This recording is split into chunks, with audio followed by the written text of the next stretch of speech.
नमस्कार।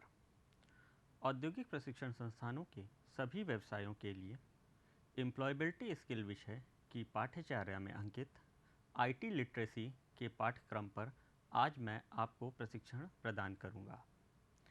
आइए आज हम बात करते हैं आईटी लिटरेसी में ऑपरेटिंग सिस्टम के आगे के भागों पर। इससे पूर्व मैंने आपको ऑपरेटिंग सिस्टम के बारे में बताया, ऑपरेटिंग सिस्टम कितने तरीके के होते हैं उसके बारे में बताया, और साथ में मैंने आपको विंडोज़ 10 ऑपरेटिंग सिस्टम के एनवायरनमेंट के बारे में, इंटरफेस के बारे में अवगत कराया। आज हम बात करेंगे ऑपरेटिंग सिस्टम में किस तरीके से हम किसी फाइल को और फोल्डर को क्रिएट करते हैं, मूव करते हैं और डिलीट करते हैं, पहला टॉपिक।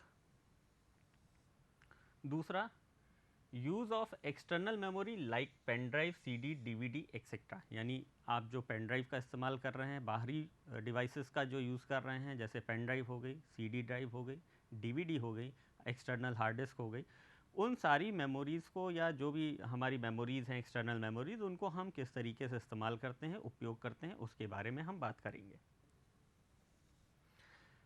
आखिरी टॉपिक हमारा आज का रहेगा introduction to inbuilt Windows app tool and feature, यानी हमारा जो विंडोज़ 10 ऐप है, 10 के अंदर जो हमारे ऐप्स हैं उसके बारे में, कौन कौन से ऐप, नए फीचर्स कौन कौन से हमारे विंडोज़ 10 में दिए हैं, किस तरीके से हम उनका उपयोग करते हैं, कौन कौन से फीचर्स हैं, उनके बारे में हम यहाँ पे आज चर्चा करेंगे। आइए अब हम शुरू करते हैं कि हम किस तरीके से फोल्डर और फाइल्स को क्रिएट करते हैं कंप्यूटर के अंदर। कंप्यूटर के अंदर यदि आपको कहीं फोल्डर या फाइल्स क्रिएट करनी है तो सबसे पहले आपको नेविगेट करना होगा उस लोकेशन पे जहाँ पे आपको फाइल बनानी है। तो फाइल बनाने के लिए नेविगेशन पाथ का इस्तेमाल करेंगे। जहाँ पे आप फाइल बना रहे हैं वहाँ पे आपको उसको लोकेट करना होगा कि कहाँ पे आपको फाइल बनानी है। फाइल बनाने के लिए जो भी लोकेशन आप चूज़ कर रहे हैं उस पर्टिकुलर लोकेशन पे आपको वहाँ पे आना होगा। जब आप उस पर्टिकुलर लोकेशन पे आ जाएंगे तो आपको सबसे आसान तरीका है control CTRL plus shift plus N। इन तीनों कीज़ को एक साथ यदि आप दबाएंगे तो उस पर्टिकुलर लोकेशन पे आपका एक नया फोल्डर क्रिएट हो जाएगा। ये आपका फोल्डर क्रिएट करने का शॉर्टकट की है जो आसानी से आप फोल्डर क्रिएट कर लेते हैं। इसके अलावा दो और मेथड्स हैं जिनके माध्यम से आप किसी भी फोल्डर को जनरेट करते हैं। दूसरा जो ऑप्शन है, जब आप माई कंप्यूटर या दिस PC के अंदर जाते हैं तो C ड्राइव में अगर आपको फोल्डर बनाना है या जिस भी लोकेशन पे बनाना है आप उस लोकेशन पे जाएंगे, यानी नेविगेशन पे जाएंगे, और आपको जो विंडो खुल के आएगी उसके अंदर, सपोज ये विंडो मेरी ओपन होके आ रही है, इस विंडो के अंदर मैं अगर ध्यान दूं तो ये वाला जो पोर्शन है ये हमारा रिबन कहलाता है। इस रिबन में हम यहाँ देखते हैं कि यहाँ पे एक ऑप्शन है हमारा न्यू फोल्डर का।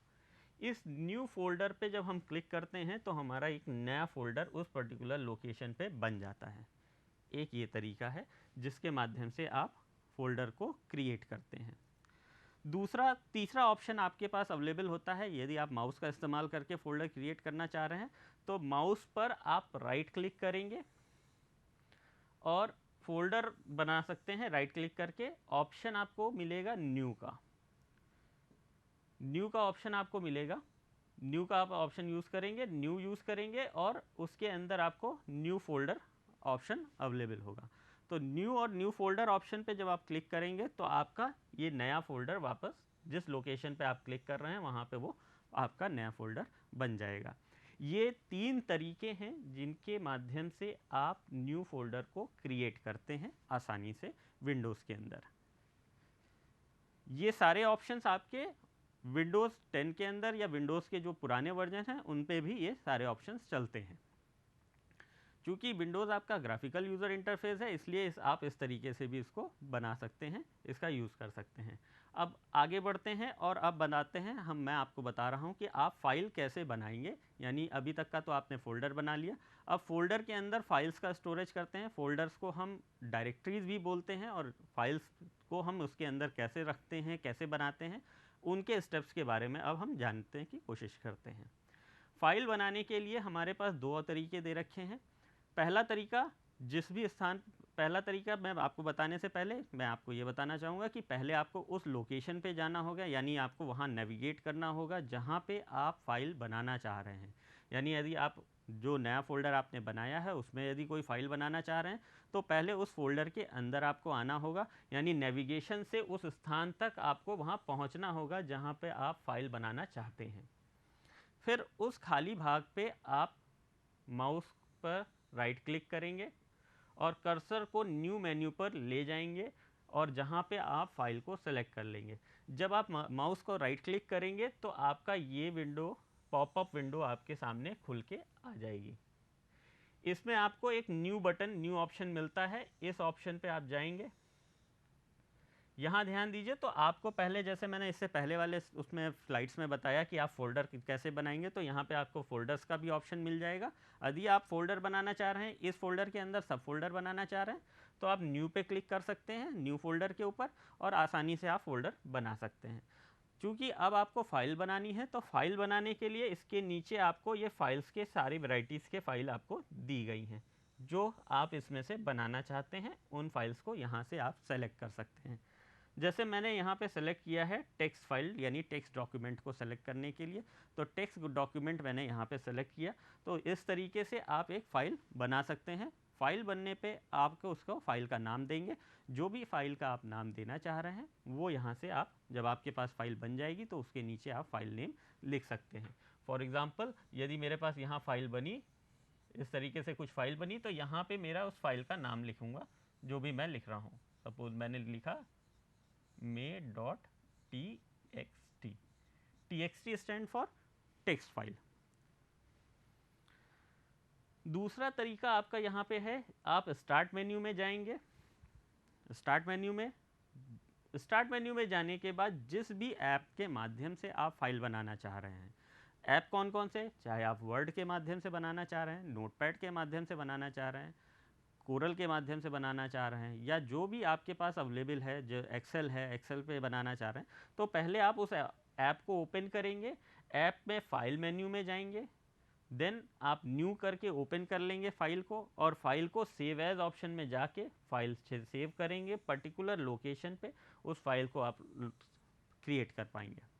तो ये दो तरीके हैं जिनके माध्यम से आप फाइलों को और फोल्डर्स को क्रिएट करते हैं, यानी फाइल्स जो आप बना रहे हैं उन दोनों फाइल्स को बना सकते हैं, और फोल्डर जो बनाना है वो आप बना सकते हैं।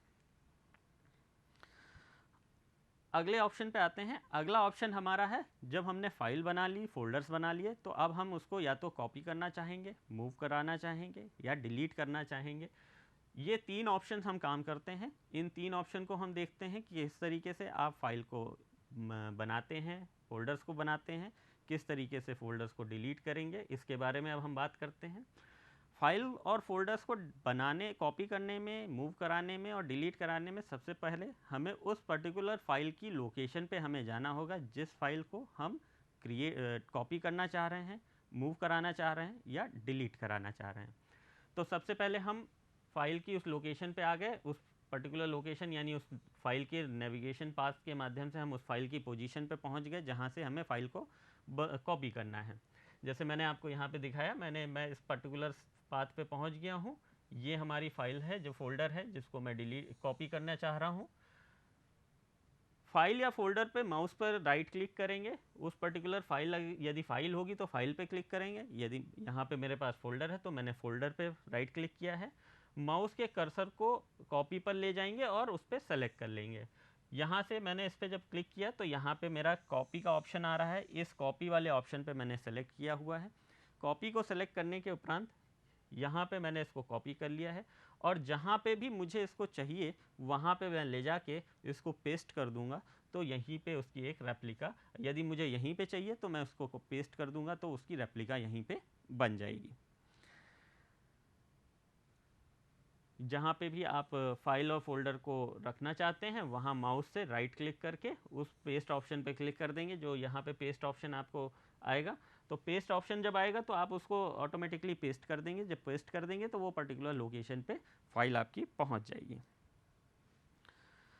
अगला है हमारा ऑप्शन मूव करना, यानी आप किसी फाइल या फोल्डर को एक लोकेशन से दूसरी लोकेशन पे ले जा रहे हैं। यानी आप चाह रहे हैं कि जहाँ पे हमारी फाइल अवेलेबल है उस जगह पे नहीं, दूसरी किसी और जगह पे आप उस फाइल को रखना चाह रहे हैं। तो यहाँ पे भी दो ऑप्शन, दो तरीके दिए गए हैं आपको, दो तरीके से आप उस कार्य को कर सकते हैं। आप जिस भी फाइल या फोल्डर को मूव करना चाहते हैं, आप उस फाइल फोल्डर को सेलेक्ट कर लीजिए। जैसे मैंने यहाँ पे इस फोल्डर को मैंने सेलेक्ट किया हुआ है, इस फोल्डर को सेलेक्ट किया हुआ है। फोल्डर सेलेक्ट होने के बाद इस तरीके से विंडोज़ 10 में आपके सामने डिस्प्ले होगा, और जिस भी लोकेशन पे आपको ले जाना है वहाँ पे आप उसको ड्रैग करके ड्रॉप कर देंगे। जब ड्रैग एंड ड्रॉप कर देंगे तो वो पर्टिकुलर फाइल वहाँ से मूव होके जिस भी लोकेशन पे आप ले जा रहे हैं वहाँ पे वो चला जाएगा। एक तरीका तो ये है आपका मूव का। मूव जैसे ही आप ये मूव करेंगे वहाँ पे आपके सामने लिख के भी आ जाएगा कि मूव टू जिस फोल्डर में आप ले जा रहे हैं उस फोल्डर की लोकेशन वैल्यू यहाँ पे डिस्प्ले हो जाएगी। दूसरा तरीका ये है कि आप इस फोल्डर को कट कर लें। कट करने के उपरांत जिस भी लोकेशन पे आपको ले जाना है उस पर्टिकुलर लोकेशन पे आप पहले नेविगेट कर लें, और वहाँ पे पेस्ट ऑप्शन के माध्यम से उस फाइल को पेस्ट कर दें या फोल्डर को पेस्ट कर दें। तो वो पर्टिकुलर फोल्डर वहाँ से जिस पर्टिकुलर पहले जिस लोकेशन पे अवेलेबल था वहाँ से वो हट जाएगा और वो आगे दूसरी जगह पे आपका पहुँच जाएगा। तो ये दो तरीके हैं जिससे आप किसी भी फाइल को मूव करा सकते हैं या फोल्डर को मूव करा सकते हैं एक लोकेशन से दूसरी लोकेशन की ओर।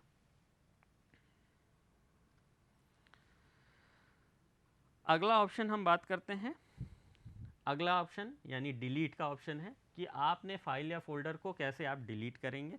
तो ये जो ऑप्शन है ये दो तरीके से ये भी कर सकते हैं। आप कीबोर्ड के माध्यम से इसको डिलीट कर सकते हैं फाइल को, और दूसरा माउस के माध्यम से डिलीट कर सकते हैं। पहला हम बताते हैं फोल्डर या फाइल को आप कैसे डिलीट करेंगे with the help of keyboard.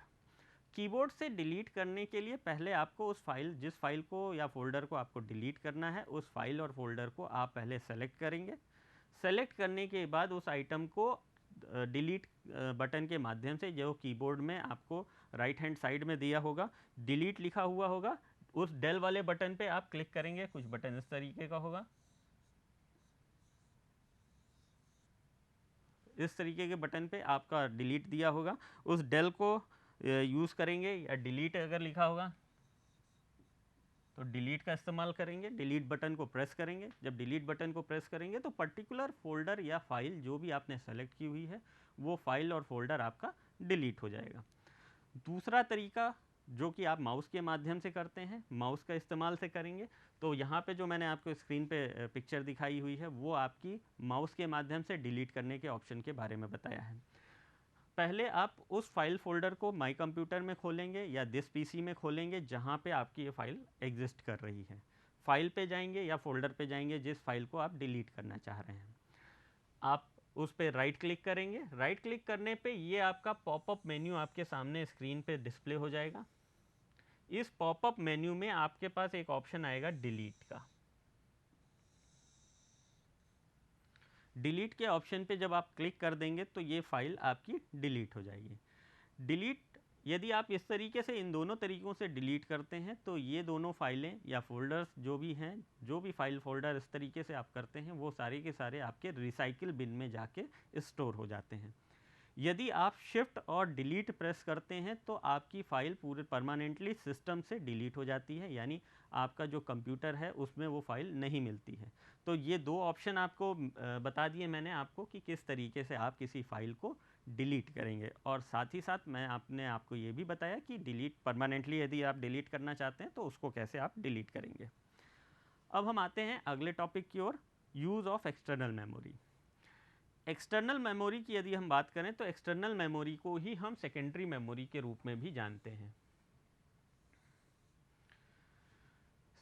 Secondary memory या एक्सटर्नल मेमोरी जो होती है वो हमारी मेन मेमोरी से अलग होती है। मेन मेमोरी जो हमारे प्रोसेसर के करीब होती है, जो कि मैं पहले भी बता चुका हूँ कि प्रोसेसर के नियर टू जो मेमोरी है वो हमारी मेन मेमोरी है।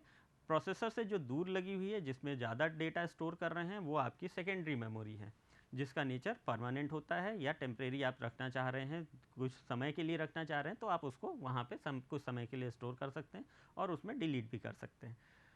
मेन मेमोरी की जो कैपेसिटी होती है वो बहुत ही कम होती है, लेकिन जबकि सेकेंडरी मेमोरी की स्टोरेज कैपेसिटी की यदि हम बात करें तो वो काफ़ी ज़्यादा होती है as compare to main memory.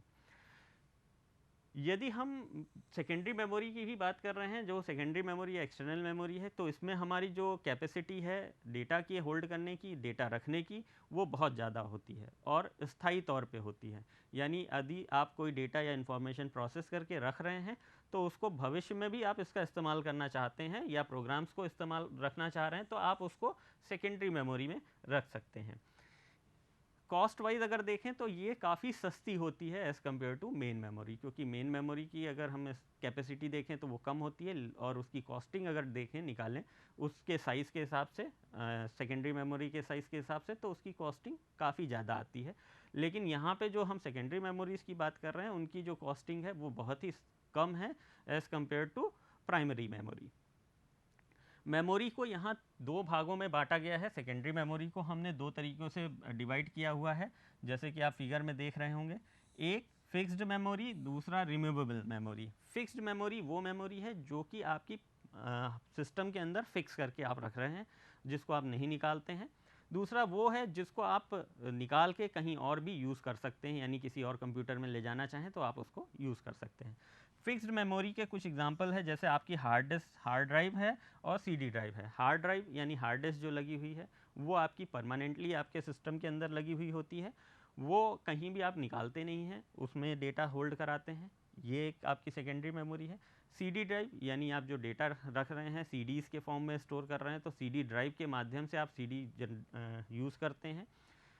In CDs का इस्तेमाल दूसरे सिस्टमों में लगी हुई सीडी ड्राइव को के अंदर ले जाके आप सीडी को डाल के उसका डेटा वहाँ से यूज़ कर सकते हैं। रिमूवेबल डिवाइस वो डिवाइसेस हैं जिनको आप आसानी से निकाल सकते हैं और किसी दूसरी जगह ले जा सकते हैं। फॉर एग्ज़ाम्पल आपकी पेन ड्राइव है, एक रिमूवेबल ड्राइव है जिसमें आप पेन ड्राइव में डेटा को होल्ड कराते हैं, रखते हैं और उसको कहीं पे भी जहाँ पे भी आप इस्तेमाल करना चाहते हैं उस जगह पे आप ले जाते हैं और वहाँ यूज़ करते हैं। ब्लूरे डिस्क भी आपकी, चूँकि ये परमानेंट नहीं है, यहाँ पे हर एक सिस्टम में नहीं लगी होती है, इसलिए जो है इसको हम रिमूवेबल में कहते हैं, क्योंकि उसकी ड्राइव्स बाहर से लग सकती हैं, यूएसबी पोर्ट के माध्यम से भी आप उसको यूज़ कर सकते हैं। तो आप ड्राइव को अपने साथ ले जाकर वहाँ पे जहाँ पे भी डेटा यूज़ करना चाहते हैं वहाँ ले जा सकते हैं। ब्लूरे डिस्क की जो कैपेसिटी होती है वो बाकी ड्राइव से की कैपेसिटीज़ के अकॉर्डिंग अगर देखें, सीडी ड्राइव के और डीवीडी ड्राइव की कैपेसिटी के अकॉर्डिंग या सीडी और डीवीडीज़ के एज़ कम्पेयर बहुत ज़्यादा होता है। ब्लूरे डिस्क जो होती है वो ज़्यादातर वीडियोस को स्टोर करने के लिए हम इस्तेमाल करते हैं, क्योंकि ये बल्क में हैवी डेटा को स्टोर कर सकता है। कुछ एग्जांपल्स की अगर हम बात करें तो हमारे पास जो एग्जांपल्स हैं, जो हम बाहरी मेमोरी का इस्तेमाल करते हैं यानी एक्सटर्नल मेमोरी, तो एक्सटर्नल हार्ड डिस्क का हम इस्तेमाल करते हैं। सीडी ड्राइव्स यानी सीडी और डीवीडीज़ के का इस्तेमाल करते हैं। कॉम्पैक्ट डिस्क या डिजिटल वर्सटाइल डिस्क की बात कर रहे हैं। पेन ड्राइव्स का इस्तेमाल करते हैं डेटा को होल्ड करने के लिए, और ब्लूरे डिस्क का इस्तेमाल करते हैं डेटा को होल्ड करने के लिए या मूव कराने के लिए। ये कुछ एग्जांपल्स हैं जो हमारे बाह्य मेमोरी यानी एक्सटर्नल मेमोरी के तौर पे हम यूज़ करते हैं। एक्सटर्नल मेमोरी में hard disk, external hard disk का इस्तेमाल हम ज़्यादा करते हैं, क्योंकि इसकी जो कैपेसिटी है ये इन सारी एक्सटर्नल डिवाइसेस से ज़्यादा होती है। इसकी जो कैपेसिटी होती है वो एज़ कम्पेयर टू बहुत ज़्यादा है, तो इसमें ज़्यादा डेटा सेव भी होता है और सिक्योर भी रहता है। आइए अब हम बात करते हैं विंडोज़ के फीचर्स के बारे में, विंडोज़ के ऐप्स के बारे में, विंडोज़ के जो टूल्स हैं उसके बारे में हम अब चर्चा करते हैं। तो विंडोज़ 10 जो है हमारा लेटेस्ट वर्जन का ऑपरेटिंग सिस्टम है। इसमें पर्सनल कंप्यूटर्स में इसका इस्तेमाल होता है, टैब्स के अंदर, टैबलेट्स के अंदर हो रहा है, एम्बेडेड डिवाइसेस के अंदर भी विंडोज़ 10 इस्तेमाल हो रहा है, और इंटरनेट ऑफ थिंग्स डिवाइसेस के अंदर भी हमारा विंडोज़ 10 का इस्तेमाल हो रहा है। ये इसका एक मेजर फीचर है कि एक ही ऑपरेटिंग सिस्टम अलग अलग डिवाइसेस में यूज़ हो रहा है। ये ऑपरेटिंग सिस्टम माइक्रोसॉफ्ट द्वारा डेवलप किया गया है। माइक्रोसॉफ्ट ने विंडोज़ 10 को जुलाई 2015 में विंडोज़ 8 के फॉलोअप के रूप में जारी किया था, यानी इसके एडवांस फीचर्स को इन्होंने रिलीज़ किया। तो जुलाई 2015 में ये फीचर्स के साथ, नए फीचर्स के साथ विंडोज़ 10 मार्केट में लॉन्च हुआ है।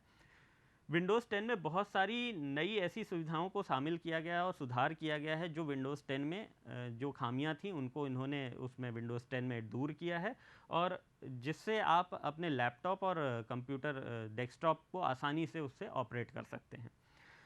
तो विंडोज़ 10 का ये जो नए फीचर्स आए हैं उन फीचर्स के बारे में हम अब बात करेंगे और देखेंगे कि कौन कौन से फीचर्स हमारे विंडोज़ 10 के अंदर आए हुए हैं। विंडोज़ 10 की अगर हम परिचय की बात करते हैं तो इंट्रोडक्शन में सबसे पहले हम स्क्रीन के बारे में ही बात करते हैं। जो डेस्कटॉप हमारा है विंडोज़ 10 का, वो डेस्कटॉप कुछ इस तरीके का डेस्कटॉप दिखता है। इसमें डिफरेंट ऑप्शंस आपके अवेलेबल हैं जो आप यहाँ यूज़ कर रहे हैं, उनके बारे में हम यहाँ पे बात करेंगे। कौन कौन से फीचर्स आपके यहाँ पे यूज़ हो रहे हैं उसके बारे में अब हम बात करें। विंडोज़ 10 में सबसे पहले हम बात करेंगे स्टार्ट के बारे में। स्टार्ट जो आप यूज़ करते हैं, स्टार्ट जो है आपका विंडोज़ स्टार्ट ट्रेडिशनल विंडोज़ की तरह ही है। जो पुराने वर्जन्स में विंडोज़ ने स्टार्ट ऑप्शन दिया था उसी तरीका का स्टार्ट ऑप्शन यहाँ पे हमारे को भी दिया हुआ है, विंडोज़ 10 में भी दिया हुआ है, जिसके बारे में हम आगे बात करेंगे। अगले सेक्शन में हम बात करेंगे एप्लीकेशन प्रोग्राम्स यानी ऐप्स की जो हमारे पास अवेलेबल हैं उनके बारे में, यानी जो ऐप्स आपके पास अवेलेबल हैं वो कहाँ से आप ला रहे हैं, किस तरीके से ला रहे हैं। ऐप लाने के लिए हम बात करेंगे कि कहाँ से आप ऐप ला रहे हैं, किस तरीके से है। अगला आपको यहाँ पे इन्होंने सर्च का ऑप्शन, डायरेक्ट सर्च का ऑप्शन यहाँ पे आपको प्रोवाइड कर रखा है। कोई भी आइटम, कोई भी एप्लीकेशन, कुछ भी आप सर्च करना चाहते हैं तो आप यहाँ पे सर्च कर सकते हैं। इसके अलावा आपको कॉर्टोना का ऑप्शन अवेलेबल है जिसमें वॉइस सपोर्ट को system, virtual voice support system provide किया गया है। इसके अलावा टास्क व्यू आपको दिया हुआ है, यानी आपको कई सारे डेस्कटॉप एक साथ आप ओपन कर सकते हैं। टास्क बार है, task bar traditional task bar है, जैसे पहले टास्क बार दिया गया था विंडोज़ में वैसा ही टास्क बार विंडोज़ 10 के अंदर भी अवेलेबल है। यहाँ पे नंबर ऑफ़ ऐप्स आपके कई सारे ओपन हो सकते हैं टास्क बार में। इसके अलावा आपका यहाँ पे है नोटिफिकेशन का एरिया आपको दे दिया है, ये नोटिफिकेशन के बारे में अभी हम बात करेंगे। डेस्कटॉप के बारे में बात करते हैं। जो स्क्रीन है आपकी, जो विंडो स्क्रीन आपके सामने डिस्प्ले हो रही है वो स्क्रीन आपके सामने दी हुई है। इन सारे फीचर्स के बारे में हम बात करते हैं और ऐप्स के बारे में भी बात करते हैं, चर्चा करते हैं कि कौन कौन से ऐप्स यहाँ पे प्रोवाइड किए गए हैं। आइए अब हम बात करते हैं सबसे पहले विंडोज़ ऐप में जो विंडोज़ 10 है उसके अंदर कौन कौन से मेन्यूज़ दिए हुए हैं, कौन से ऑप्शंस दिए हुए हैं, उसके बारे में बात करते हैं। सबसे पहला ऑप्शन आपका है स्टार्ट मेन्यू। जैसे कि मैंने बताया कि पारंपरिक तौर पे जो मेन्यूज़ स्टार्ट का है वही वापस इन्होंने विंडोज़ 10 में फिर से इंट्रोड्यूस किया हुआ है, प्रस्तुत किया हुआ है, जिसका इस्तेमाल महत्वपूर्ण एप्लीकेशंस को आप ओपन करने के लिए यूज़ करते हैं। यानी जो भी एप्लीकेशंस आप ढूंढना चाह रहे हैं या जो प्रोग्राम्स आपने इंस्टॉल किए हुए हैं उसको ढूंढना चाहते हैं तो आप स्टार्ट मेन्यू के अंदर जाके उस प्रोग्राम फाइल्स को ढूंढ सकते हैं। दूसरा आपका माइक्रोसॉफ्ट एज इंट्रोड्यूस हुआ है। माइक्रोसॉफ्ट एज इंटरनेट एक्सप्लोरर को इसने रिप्लेस किया हुआ है। ये एक नया विंडोज़ का ब्राउज़र है जो कि हमारा उपयोग के तौर पे बहुत अच्छा है। इसमें सिक्योरिटी फीचर्स को पर विशेष ध्यान दिया गया हुआ है और नए नए फीचर्स के साथ साथ इसकी स्पीड भी काफ़ी तेज़ है as compare to Internet Explorer. Microsoft Edge के साथ ही में आपको इंटरनेट एक्सप्लोरर का भी वर्जन आपको यहाँ विंडोज़ 10 प्रोवाइड करता है, यानी आपको दोनों ही ऑपरेटिंग सिस्टम्स में, विंडोज़ 10 के ऑपरेटिंग सिस्टम में दोनों तरीके के ब्राउज़र्स अवेलेबल हैं, माइक्रोसॉफ्ट एज और साथ ही साथ आपको इंटरनेट एक्सप्लोरर भी यहाँ पे अवेलेबल मिलेगा। अगला बात करते हैं जो विंडोज़ 10 का इम्पॉर्टेंट फीचर है, कोर्टाना। कोर्टाना जैसे सीरी और गूगल नाउ में आप कोई भी आइटम सर्च करते हैं या आपने एंड्रॉयड फ़ोन्स में आपने वॉइस के सर्च की एप्लीकेशंस देखी होंगी, तो सेम एप्लीकेशंस आपकी यहाँ पे भी है। कोर्टाना आपको एक वॉइस सपोर्ट प्रोवाइड करता है वर्चुअल असिस्टेंट्स के साथ में, कि आप जो भी कुछ पूछना चाहते हैं, जो ढूंढना चाहते हैं, आप यहाँ पे बोल सकते हैं और उसके अगेंस्ट में एक वर्चुअल वॉइस आपको, एक सपोर्ट सिस्टम आपको यहाँ पे वॉइस के साथ में देता है। अगला हम बात करते हैं टास्क व्यू की। टास्क व्यू की अगर हम बात करें तो टास्क व्यू मैंने आपको बताया कि कॉर्नर में कॉर्टोना के बगल में आपको एक व्यू दे रखा है। यदि आप मल्टीपल विंडोज़ पे डायरेक्ट काम करना चाह रहे हैं, साथ में हटाना चाह रहे हैं, तो वो आप यहाँ पे यूज़ कर रहे हैं। आप एक साथ कई डेस्कटॉप खोल सकते हैं और जैसे ही नीड होगी उसके हिसाब से आप उन विंडोज़ को डायरेक्ट वहाँ से बंद कर सकते हैं, यानी उन डेस्कटॉप को, वर्चुअल डेस्कटॉप्स को बंद कर सकते हैं, जिससे आपको जल्दी कार्य करने में आसानी होती है। यानी उससे जो ऑपरेटिंग सिस्टम की स्पीड है वो इसमें बढ़ गई है। एक्शन सेंटर की बात करते हैं, जहाँ पे आपको मैंने नोटिफिकेशन के बारे में बताया, वहाँ पे आपको एक नोटिफिकेशन के अंदर एक्शन सेंटर प्रोवाइड हैं, जहाँ से आपको जो भी ऑपरेशंस आप परफॉर्म कर रहे हैं या जो भी आपके सपोर्ट्स आ रहे हैं ऑनलाइन, वो सारे के सारे सेंटर एक्शंस आपके उस नोटिफिकेशन एरिया में आपको डिस्प्ले होते हैं। यहाँ पे जैसे आपके नए एक्शन सेंटर में विंडोज़ 10 में पिछले वर्जन में काफ़ी अलग है, क्योंकि पहले ये सारे महत्वपूर्ण सूचनाएं अलग से दिखाई देती थी, अब वो एक साथ दिखाई देती हैं। तो आप आसानी से वो सारी सूचनाएं देख सकते हैं जो कि आपके ऑपरेटिंग सिस्टम के साथ में यूज़ हो रही होती हैं। अगले फीचर की ओर बढ़ते हैं, जो आपका इम्पॉर्टेंट फीचर है, सबसे ज़्यादा यूज़ करने वाला फीचर है विंडोज़ 10 का। कि विंडोज़ 10 जो है वो आपका टैबलेट मोड में भी इस्तेमाल हो सकता है। यानी जो ऑपरेटिंग सिस्टम है वो सिर्फ डेस्कटॉप या लैपटॉप के लिए ही नहीं है। यदि आप उसको टैबलेट पे भी चलाना चाह रहे हैं, या लैपटॉप्स इस तरीके की भी हैं जो आपके एज अ टैबलेट यानी टच स्क्रीन वाले जो सपोर्ट है, वो भी सपोर्ट आपका विंडोज़ 10 में अवेलेबल है। विंडोज़ 10 डेस्कटॉप और टैबलेट के बीच में एक साफ साफ अंतर स्पष्ट करता है। जैसे यदि आप कीबोर्ड का इस्तेमाल करते हैं तो वो विंडोज़ 10 का फीचर है, डेस्कटॉप के फीचर या लैपटॉप के फीचर में आ जाता है। यदि आप उस पर टच स्क्रीन के ऊपर काम कर रहने लगते हैं तो वो एज अ टैबलेट मोड में आप इसका इस्तेमाल करने लगते हैं।